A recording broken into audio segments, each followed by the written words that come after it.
오늘 마태복음 13장 24절부터 43절까지 비유의 말씀들인데 거기에 이제 가라지 비유. 가라지 비유가 있습니다. 1번, 그러니까 서로는 안 하겠어요. 왜냐하면 그 전부터 비유가 나왔으니까. 1번, 교회 천국은 좋은 씨와 악한 씨가 함께 섞여 있고 함께 자란다고 하십니다. 이게 바로 우리를 긴장시키고 정신 차리게 만드는 이 말씀입니다. 언제나 진리가 있는 곳엔 거짓이 섞여 있고 교회 안에는 언제든지 마귀가 심어놓은 가라지가 있습니다. 전 세계적으로 보면 이단이라는 가라지가 얼마나 강력하게 번성하고 인류를 장악하고 있다는 것을 알게 됩니다. 전 세계 이단이 참 교회보다도 더 많다는 사실을 우리가 알면 가라지가 보통이 아니로구나 하는 걸 알게 될 것입니다. 한국도 토종 가라지가 있어요. 문선명이와 박태선이가 있었는데 문선명이는 경제 쪽으로 갔기 때문에 일반인들에게 있어서 영적인 문제, 신앙적인 문제에서 영향력은 거의 지금 없습니다. 그러나 박태선이 밑에서 그 계보가 쫙 내려가갖고 얼마나 많은지 하나님의 교회니 신천지니 뭐 그 외에도 수없이 많은 것들이 전부 다 박태선이의 그 씨앗에서 맺어진 열매들이 오시다. 또 교회 안에도 보면 원수가 심어놓은 가지라도 있다 이 말입니다. 자, 1번 가로치기 1번. 가라지는 사람들이 잘 때, 즉 몰래 마귀가 좋은 씨 가운데 뿌려놓은 것입니다. 가라지는 보리와 흡사하여 이삭이 나올 때까지 구분이 안 되고 그 열매는 독이 있어 먹으면 죽기도 합니다. 이 가라지가 처음부터 다른 것은 종교라고 그래요. 근데 이단은 아주 똑같아요. 기독교와. 이 가라지 지자니온이라는 이 가라지는 이 중동 지역에 있는 그 잡초인데 아주 생명력이 강해갖고, 그런데 아주 너무 놀라운 거는 이게 자랄 때는 절대 가라지인 줄 몰라. 너무 똑같아서, 보리하고 똑같아서. 중동은 논이 없잖아요. 쌀을 생산 안 해. 다 빵이지. 보리, 밀이 이제 자란단 말이에요. 그런데 이 가라지가 어찌나 똑같은지 언제까지 몰라? 싹이 나서 열매가 이삭이 열려야만 이거 가라지네? 그제서야 한다 이 말이에요. 그때 이미 뿔을 내려버렸었단 말이에요. 먹으면 사람이 죽기도 해요. 예수께서 그들 앞에 또 비유를 들어 이르시되 천국은 좋은 씨를 제 밭에 뿌린 사람과 같으니 사람들이 잘 때에 그 원수가 와서 곡식 가운데 가라지를 덧뿌리고 갔더니 싹이 나고 결실할 때에 가라지도 보이거늘. 결실할 때 이삭이 나서 열매를 딱 맺으면 이게 가라지네? 그제서야 안다. 사실을 이렇게 전할 때 실감나게 하기 위해서 성우를 써서 각색을 하는 경우가 있어요. 근데 실제 주인공이 말하는 건 아주 어색스러운데 그거를 각색을 해서 성우가 하면 너무 실감이 나지. 성우는 가짜잖아. 근데 가짜가 더 잘해. 2번.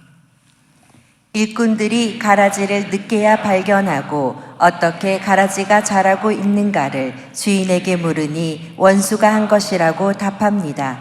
일꾼들이 가라지를 뽑아버릴까요? 라 물으니 주인이 가만두어라. 가라지를 뽑다가 곡식까지 상할까 염려된다 합니다. 성경을 읽읍시다.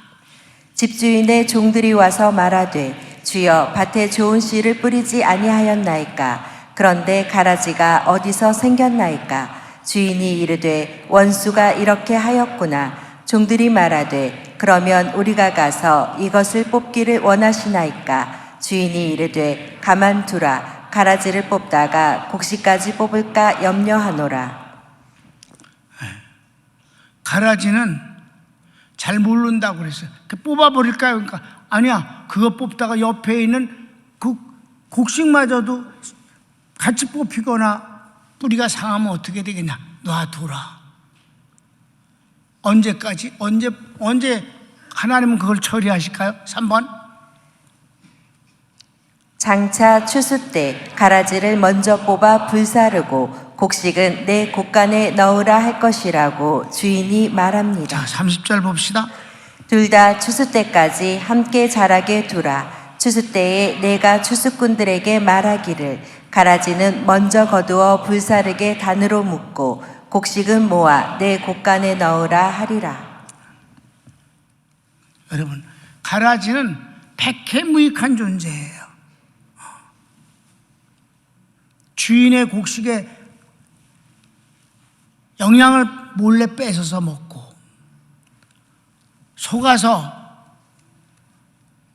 그 열매를 먹으면 사람이 주인을 죽일 수도 있는 거지.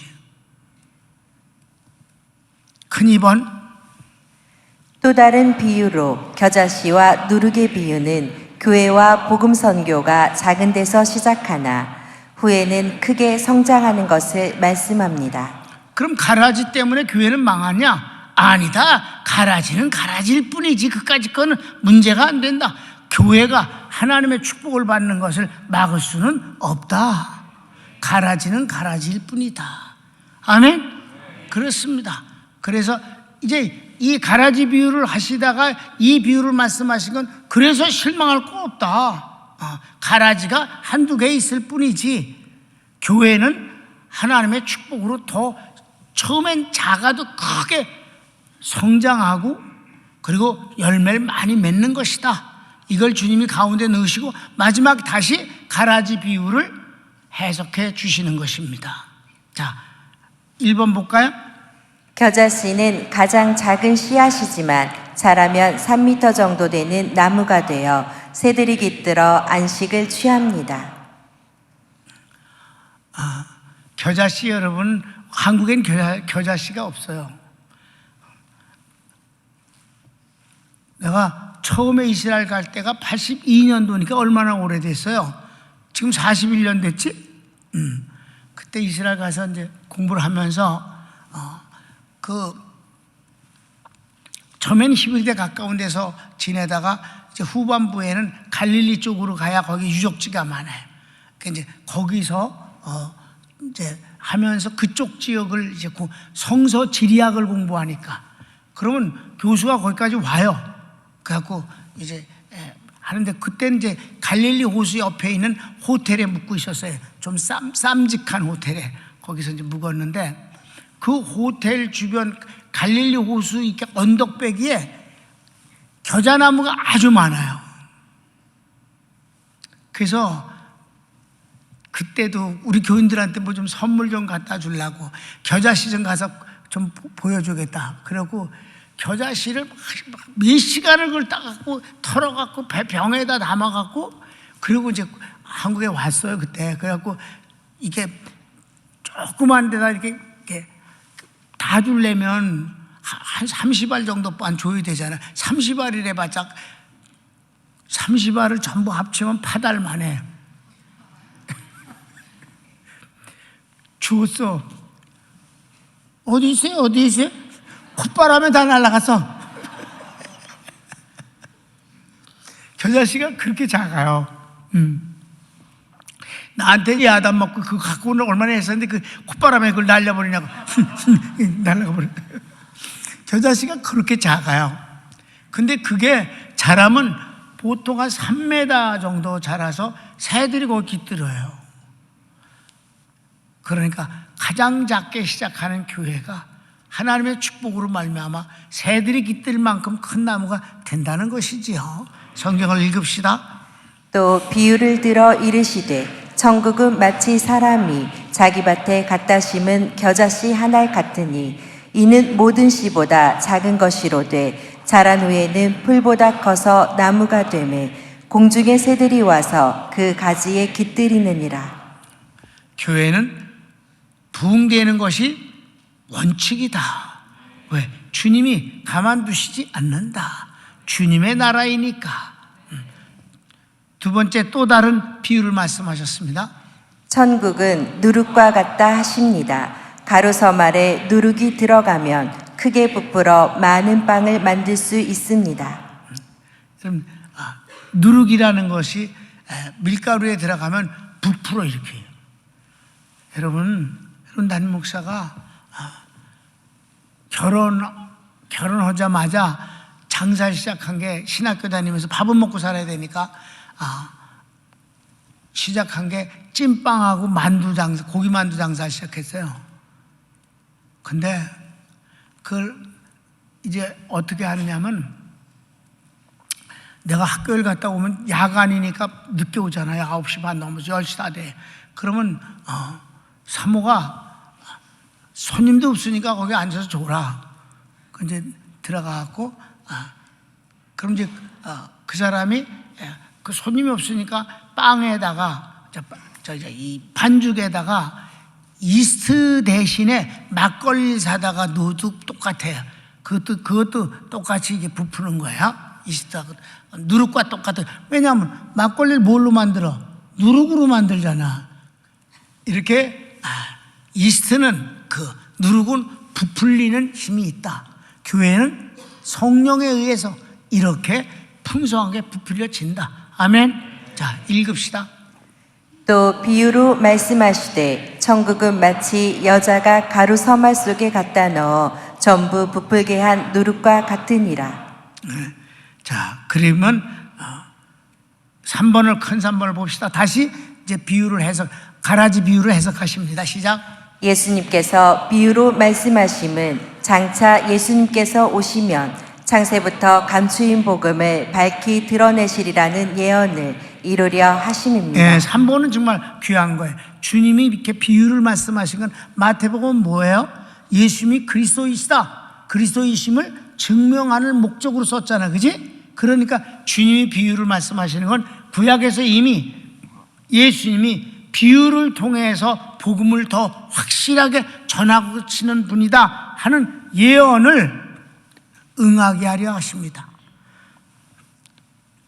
34절 35절 읽고 예수께서 이 모든 것을 우리에게 비유로 말씀하시고 비유가 아니면 아무것도 말씀하지 아니하셨으니 이는 선지자를 통하여 말씀하신 바 내가 입을 열어 비유로 말하고 창세부터 감추인 것들을 드러내리라 함을 이루려 하심이라. 네, 뭐 몇 군데 있는데 시편 78편 2절을 보면 똑같이 기록되어 있습니다. 이게 바로 그리스도가 오시면 이렇게 비유를 통해 복음을 드러내게 하신다. 다른 사람들은 모른다. 그리스도가 오셔야만 이걸 알게 하신다. 자, 성경 읽읍시다. 내가 입을 열어 비유로 말하며 예로부터 감추어졌던 것을 드러내려 하니. 아멘. 주님이 감추인 비밀을 드러내신다 하는 말씀. 그래서 마태복음 13장은 전체가 다 비유입니다. 하나님의 말씀을 응하게 하려 하심입니다. 큰 4번. 가라지 비유를 제자들이 물으니 예수님께서 해석해 주십니다. 네. 예수님은 진리를 알고자 하는 사람에게 언제나 확실하게 응답해 주십니다. 주님은 사모하는 자의 하나님이며 응답자이십니다. 무관심하거나 반대하면 주님은 그를 상대하지 않으셔요. 믿고 사모하는 자에겐 더 깊고 깊은, 더 크고 아름다운 비밀의 복음을 알려주시는 분이셔요. 자, 가르치기 1번. 좋은 씨를 뿌리는 사람은 인자, 곧 예수님이요. 2번도 계속 읽읍시다. 밭은 세상이요. 좋은 씨는 천국의 아들들이요. 가라지는 악한 자의 아들들이다. 계속 3번도. 가라지를 심은 원수는 마귀요. 추수 때는 세상 끝이요. 추수꾼은 천사들이다. 세상이 심판받을 때 가라지들도 함께 심판받습니다. 네, 40절까지를 쭉 본문을 읽읍시다. 이에 예수께서 무리를 떠나사 집에 들어가시니 제자들이 나와 이르되 밭의 가라지의 비유를 우리에게 설명하여 주소서. 대답하여 이르시되 좋은 씨를 뿌리는 이는 인자요 밭은 세상이요 좋은 씨는 천국의 아들들이요 가라지는 악한 자의 아들들이요 가라지를 뿌린 원수는 마귀요 추수 때는 세상 끝이요 추수꾼은 천사들이니 그런즉 가라지를 거두어 불에 사르는 것 같이 세상 끝에도 그러하리라. 그렇습니다. 자, 마지막 5번.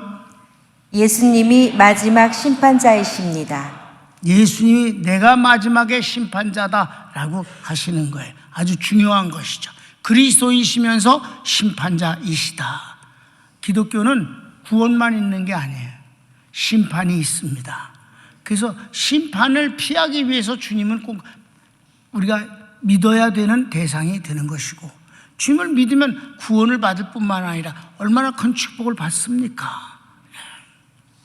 자, 인자 예수님이 천사를 보내어 악한 죄인들을 가려내어 불에 던져 넣을 것이고 그들은 거기서 울며 이레감이 있게 될 것입니다. 41절 42절을 읽겠습니다.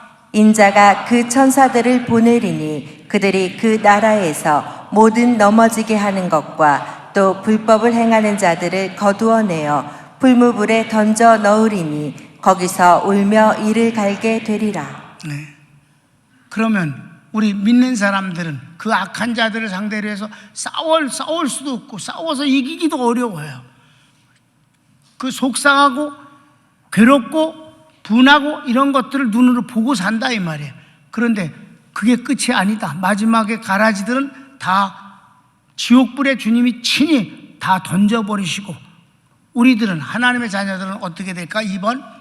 그러나 의인들은 자기의 아버지 나라에서 해와 같이 빛날 것입니다. 귀 있는 자는 들어라. 주님이 가장 중요한 것을 말씀하시고 마지막에 귀 있는 자는 들어라 라고 하신, 우리는 그 말씀을 듣는 겁니다. 여러분, 세상은 아무리 애를 써도 좋아지지 않습니다. 악한 자들이 더 강할 때도 많습니다. 이 세상은 절대 천국이 될 수가 없음을 알아야 합니다. 끊임없이 가라지는 생기는 거고요. 하나님을 이용해서 도둑질을 하는 놈들도 있고요. 사기를 치거나 배임을 하는 경우도 있습니다. 그러면 안 되지. 그런 건 하나님이 다 알고 알아서 판단하시고 심판하시는 겁니다.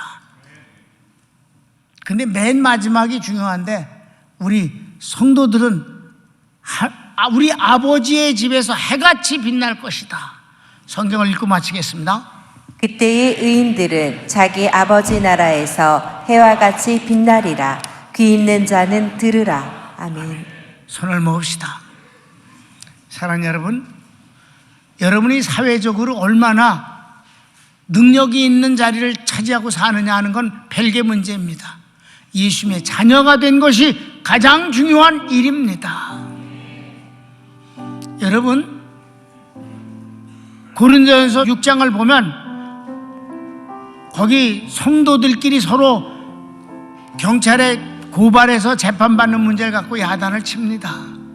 그때 거기서 뭐라고 말씀하신 줄 아십니까? 주님이, 야, 교회 안에 그 정도의 지도자가 없느냐? 그래 세상에 나가서 구원받지 못한 자들, 지옥 갈 자들을 향해서 가서 그걸 부탁하고 그 힘을 이용해서 네가 법적으로 이겨보려고 하는 거냐? 라고 하시는 것이 있어요. 성도들끼리 별것도 아닌 걸 갖고 후딱 가면 고발하는 문제를 갖고 주님이 그래야지 말아라. 교회 내에서 지혜롭게 이걸 해결하는 것이 좋다라고 하시는 때 하시는 말씀으로 세상의 판검사, 형사 이런 것들을 아주 우습게 여기는, 누구를 믿지 않은 사람을 우습게 판단하신다 이 말입니다. 그것 때문에 우리가 그들을 없이 여길 필요는 없습니다. 왜? 일반은 종교적인 면에서는 다 나름대로 그네들이 공부를 했기 때문에 그 정도 되는 거고 노력을 했으니까 그건 인정하지만, 그걸 마치 하나님을 상대로 한 신앙보다 더 위대하게 바라보는 것은 잘못이다 이 말입니다.